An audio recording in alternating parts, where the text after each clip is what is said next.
বোন বা আপনার আমার বোন নারী জাতি যদি সন্তান প্রতিপালনের জন্য তারা সময় না দেন, তাহলে মানব সভ্যতা টেকবে না। বর্তমান বিশ্বের সকল মনোবিজ্ঞানী একমত, সকল ভায়োলেন্স, সকল বেহায়াপনা, সকল অবক্ষয়ের মূল হলো পারিবারিক বাঁধনটা নষ্ট হয়ে যাওয়া। মায়েরা সন্তানদের সময় দিতে পারেন না।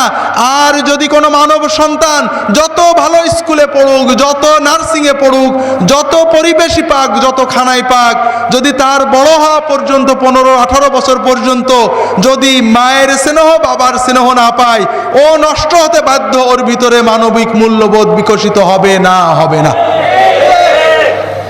আর এই ব্যবস্থায় ইসলাম করেছে। আমরা যদি এটা ভেঙে এর চেয়ে ভালো করতে যাই, নষ্ট হবে। আল্লাহর এর চেয়ে ভালো আর পাবেন না।